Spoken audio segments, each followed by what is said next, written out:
Sony, Bang Olufsen, and Apple have made three very different wireless active noise cancelling headphones to compete in the same space. They have different price points, offer different features, and take drastically different approaches to what they do. But if you have to choose one, which should it be? Hey folks, I'm Norb and this is NorbReviews. Today we're comparing three very different, very excellent headphones and seeing which offers the best overall package. We'll be judging on build, sound, call quality, active noise cancelling, overall user experience, and the best overall value. So stay tuned. If you find this informative, please hit the thumbs up button and be sure to subscribe for more.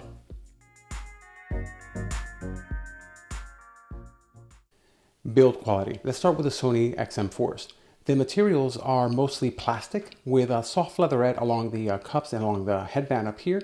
The materials have it feeling a little bit fragile, even though these are well built. The extender, however, will wear out quicker than the others. And in fact, I've already had a couple of units where the top portion of it did wear out some. It does also lack the premium look and feel of the other two. The weight is lighter also than the other two. It comes in at 251 grams or 8.8 ounces. The overall design itself is pretty good. It has purposeful hinges, smooth, minimalist looks. It doesn't have a lot of extra lines where it doesn't need to. It's a lot of smooth features, very few buttons. The issue I have with the buttons is that sometimes they're hard to identify by touch, although I never really had that big of an issue with them. A little confusion once in a while. Overall, it's a very attractive design. It doesn't have any interchangeable parts. So for example, if you want to change the ear pads, it's a little bit of a challenge to do so. Moving on to the H9s, these are made out of fabric, steel, aluminum, leather, and polymer. These are not shabby, and they will be good for a very long time. They have a premium construction and overall look and feel. The fabric in the headband is a great touch too, and the leather is soft and comfortable. Now, these come in at 295 grams or about 10 ounces, midpoint between the XM4s and the AirPods Max. Moving on to design, at first, the round ear cups gave me pause, but they're actually very comfortable, especially for those of us who wear glasses. The lines are purposeful, but not necessarily minimalistic. These, combined with the materials used, they exude quality. The ear cups are also easy to replace. The build is sturdy, though the way that the ear cup swivel does concern me. Not this side by side, this feels fine, but this back and forth over here. In addition to that, the power button would be a little bit of a concern to me, mostly because you can see it swivels back and forth. There's a spring motion here at the very end, and what ends up happening is that over time, this can go ahead and loosen up. So that's an area of concern for me. Moving on to the AirPods Max, you can see these are mostly metal, where most other companies use plastic, for example, for the ear cups because of weight. Apple chose to go metal throughout the entire body pretty much, except of course for the fabric ear pads and the mesh along the headband itself. It does look great, although I would be afraid that they would get scratched up. The ear cups, as I said, are fabric and they're nice and comfortable. Along the top also you have fabric, but this concerns me because I'm not sure about the durability, especially since in the case, the headband itself isn't covered. Now, these are heavy. They come in at 385 grams or 13.5 ounces. The weight is evenly distributed because of this mesh up top. As you can see though, these have a very solid premium construction. This is not just the way that it looks, it's the way that they feel. The hinges are very solid, so you're not going to accidentally snap a cable or something, for example, by something that you do. That's going to be very, very difficult to break these. The buttons are fused. You can see there's only two buttons here, and they are smartly purposeful without the need of having to do an additional touch interface. The ear cups are also super easy to replace. All you do is pop them out, pop them back in. And finally, these are shockingly comfortable considering the weight. I was really surprised that I was able to wear these for hours on end without actually getting tired. The winner? The AirPods Max. This was close, and I wanted to say the H9s at first, but the buttons, the ear cushions, and the moving parts gave the edge to the AirPods. Moving on to sound, let's start with the Sony XM4s. Out of the box, these have an uninspired and muffled sound. The lows swallow the mids. It's just not a very enjoyable experience to listen to. Now, once you modify the sound using the included EQ, the sound here can shine, and it comes out pretty great actually, with good separation, not very spacious when compared to the other ones especially, but it's a very good solid sound. So it's something that I grew to really enjoy. That EQ makes these the most modifiable of the bunch. Now, these do feature a 360-degree audio, which is great when you're watching movies. These support AAC, SBC, and Sony's LDAC codec, but they don't support the aptX codec, which is a favorite of Android users. Moving on to the H9s, these have a full rich sound out of the box. They have detailed highs and mids with decent rumbling bass that is powerful but not overpowering. With the sound modifications, with the EQ, you can give it a clearer, more spacious highs, or you can also give just more booming bass. I mean, these just have head rattling bass if you want it. Optimal, their default setting, was best for me. There are no additional features with sound, so there's no spatial audio, for example, but really they just focus on one thing: sounding great. They do support SBC, AAC, and aptX low latency. Moving on to the AirPods Max. Out of the box, these have a very well controlled and clear sound across all registers.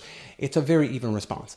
They're not as rich as the H9s, but they do have a more open soundstage. So you'll be wearing these and you feel like you're actually in the music itself, certainly more than the H9s even. When it comes to EQ and sound modifications, there's not really much there to talk about. There are a few hidden features here or there within the iOS, but the changes aren't really worth making unless you want better highs. If you think the lows are too much, which I don't feel that they are, I don't feel that they're enough actually, then you can go ahead and do that, sure, with that if you want more clarity there. But I thought at that point they sounded almost sibilant. They're just a little bit too hissy, a little bit too sharp up top. It took a little bit of warmth away to do that. They do offer spatial audio, which creates a great soundscape when watching movies on the iPhone or the iPad. When it comes to codecs, these support AAC and SBC, though some people looking closely have also discovered a possible proprietary and unadvertised Apple codec, and maybe that's what they use. I don't know. Now, the winner of this one, I'd have to say, is the H9s. These have a richer default sound than both the XM4s and the AirPods Max, and they can be EQ'd almost as richly as the XM4s.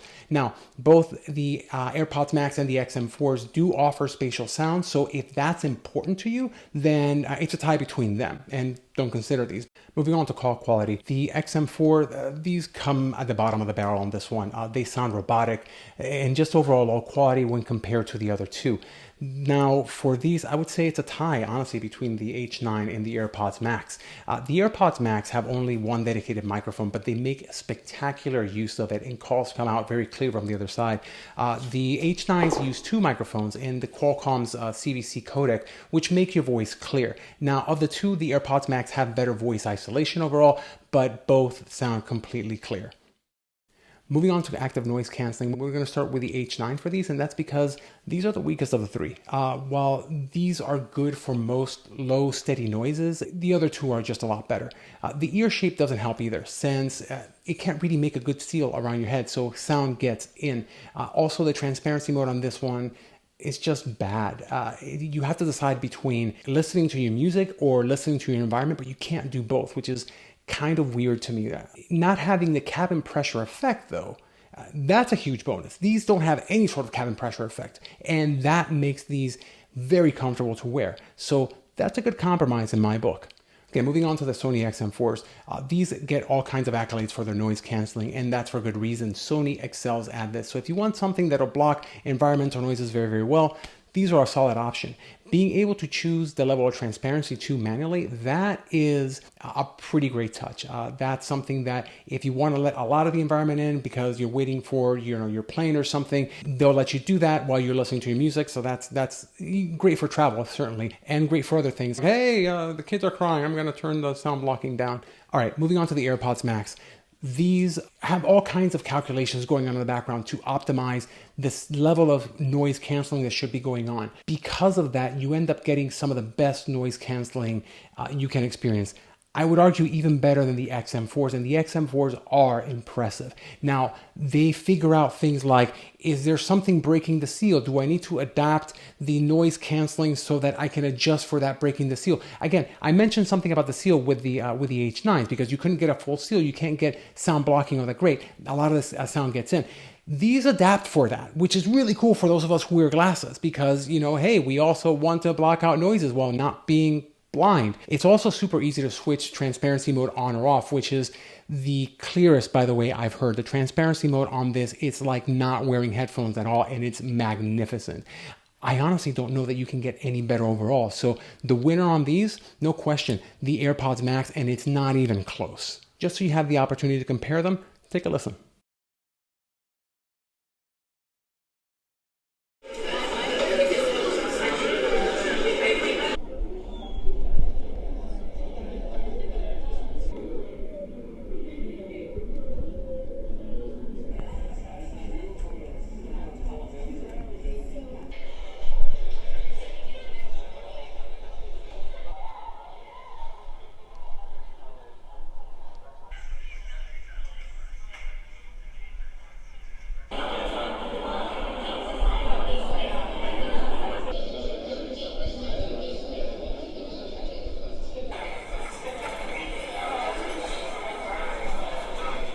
Moving on to the overall user experience, the XM4s are comfortable for starters. They have extremely comfortable padding along the ears and along the top. They are very light, so they're comfortable to wear for a long period of time. But there is a lot of ear heat that builds up over time, and that's something that I wasn't enamored with. Now, as someone wearing glasses, I am very appreciative of the very soft pads because I was able to wear these with pretty much all of my glasses without any difficulty. The software itself is robust and clear, and it extends the headphones' capabilities, but it seems that it's so impressed with itself that it's trying to prove to you how awesome it is all the time. So there's a lot of stuff in there, and it seems like it's clear, but you're really wondering about the value. Okay, this is cool, but why do I actually need it? Now, the controls themselves are a mix of touch controls and buttons. The controls are easy to understand and they're responsive, but they're not too sensitive. So it's a good mix there. I think they did a good job with that. It's obvious that Sony used a lot of user interaction design to make these great. And that really comes out in the just the use of it. Now, the H9s, when it comes to comfort, these are very comfortable, even with long-term use. Although the round ears and the slightly stiff headband did leave me adjusting more often than I expected. The software itself is simple and to the point. There's nothing super fancy about it. It's just a focus on core functions, and that's it. The controls are a mix of buttons and touch controls. They are simple and responsive, and they're not too sensitive. For additional features, there's very little to talk about when it comes to these. They're just focused on sound. As for the AirPods Max, these are super comfortable despite the weight.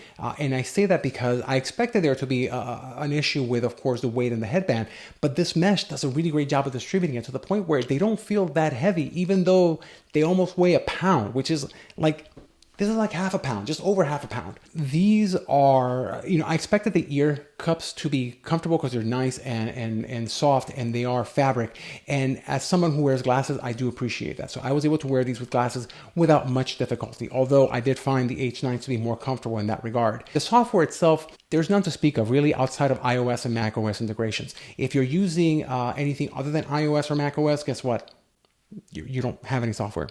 The controls themselves are super simple, and they're limited to just 2 very functional buttons, and so it's easy to understand. If you're an Apple user, these things integrate entirely with your ecosystem. In fact, this is right there what makes these headphones worth the $550 if you're an Apple user, and only if you're an Apple user. And if you're not an Apple user, you're out of luck. Again, the more you're into the Apple ecosystem, the more valuable these become to you. These are packed with additional features, but Apple hides them.